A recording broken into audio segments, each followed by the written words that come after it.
Assalamualaikum. Hai semua, masih di catatan istimewa. Kerajaan Mongol di bawah Genghis Khan dan keturunannya memperluas kekuasaannya secara signifikan, mencakup Asia, Eropa Timur dan Timur Tengah, menjadi kekaisaran terbesar dalam sejarah dunia.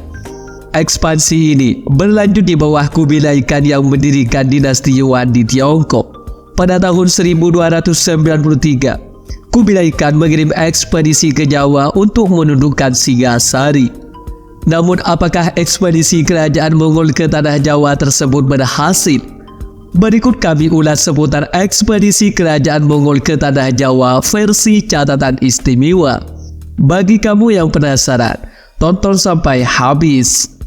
Namun sebelum lanjut, bagi kamu yang baru gabung di channel ini, terus dukung channel dengan tekan tombol like, subscribe, dan loncengnya agar kamu terus mendapatkan notifikasi info baru dari catatan istimewa.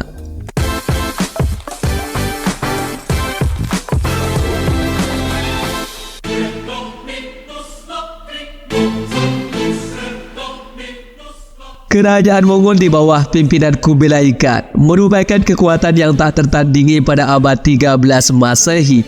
Dominasi mereka meluas dari Rusia hingga Asia Tengah, Cina, Irak, Polandia, dan wilayah Asia Tenggara. Namun, meskipun pasukan Mongol berhasil meraih kemenangan di berbagai medan pertempuran, seperti pada tanggal 31 Mei ketika mereka mengalahkan pasukan koalisi beberapa negara di tepi sungai Kalchek di Ukraina, mereka mengalami kegagalan saat mencoba menguasai Jawa.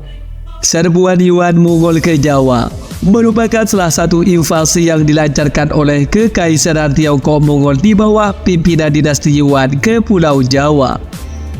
Menurut catatan di Wikipedia, pada tahun 1293, Kubilai Khan, Khan Agung Kekaisaran Mongol dan pendiri dinasti Yuan, mengirim pasukan besar sebanyak 20.000 hingga 30.000 tentara sebagai ekspedisi untuk menghukum Raja Kertanegara dari Kerajaan Singasari. Awalnya, Kubilai Khan tertarik pada kekayaan kerajaan Singasari di Jawa dan mencoba meminta upeti dari mereka. Namun, upaya tersebut bertemu dengan penolakan, bahkan hingga mengakibatkan penyiksaan terhadap utusan terakhir yang dikirimkan. Marah akan penolakan tersebut, Kubilai Khan memutuskan untuk mengirim ekspedisi besar ke Jawa untuk menghukum raja saat itu, Kertanegara.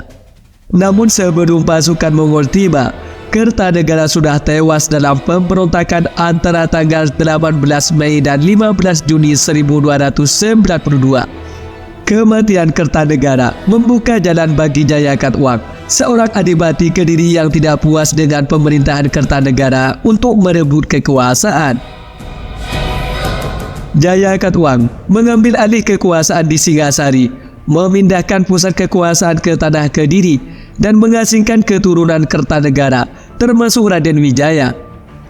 Raden Wijaya yang penuh dendam memanfaatkan kehadiran pasukan Mongol sebagai kesempatan untuk melawan Jaya Katuang. Dengan kepandaian diplomasi, Raden Wijaya berhasil mengajak pasukan Mongol untuk bersekutu dalam menjatuhkan Jaya Katuang. Mereka juga mendapat dukungan dari kerajaan-kerajaan kecil di Jawa yang tidak setuju dengan pemerintahan Jaya Katuang. Pasukan Yuan yang semula direncanakan untuk menaklukkan Singasari, setelah Kertanegara terbunuh dan Singasari jatuh ke tangan Jaya Katuang, fokus mereka beralih ke Kadiri sebagai gantinya. Serangan ini juga bertujuan untuk memperluas kekuasaan Mongol di wilayah tersebut dan mengendalikan jalur perdagangan laut Asia.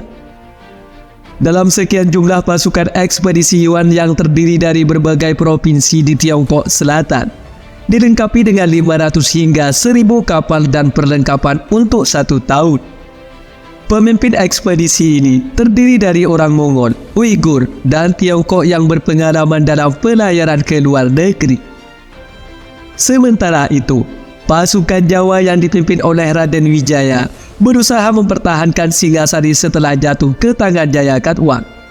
Wijaya akhirnya bersekutu dengan pasukan Yuan untuk melawan Jaya Katuang dengan janji akan tunduk kepada kekuasaan Yuan sebagai imbalan bantuan mereka. Pasukan Yuan berhasil menghadapi pertempuran sengit melawan pasukan Kadiri di Daha. Namun, meskipun awalnya berhasil, pasukan Yuan akhirnya mengalami kekalahan setelah serangan mendadak dari pasukan Majapahit yang sebelumnya menjadi sekutu mereka.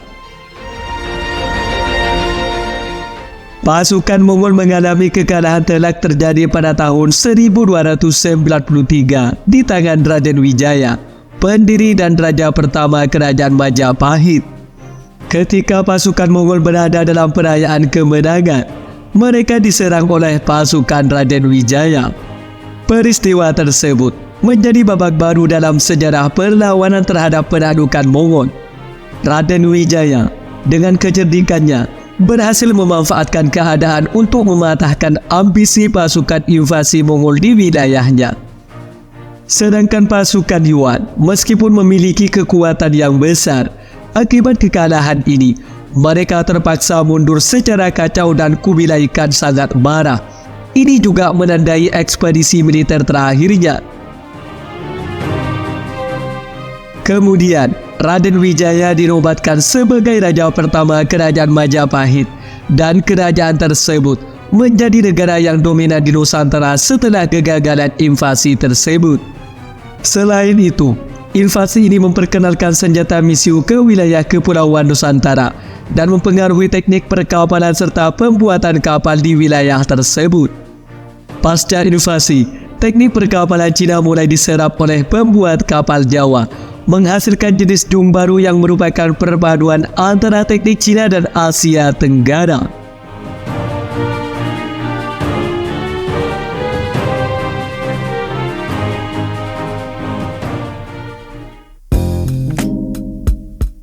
Demikian seputar ekspedisi kerajaan Mongol ke Tanah Jawa versi catatan istimewa. Bagi kamu yang punya tambahan atau koreksi seputar ekspedisi kerajaan Mongol atau seputar ekspansi kerajaan tersebut, tulis di kolom komentar ya. Sampai sini dulu guys. Sampai bertemu kembali di catatan istimewa selanjutnya. Wassalam.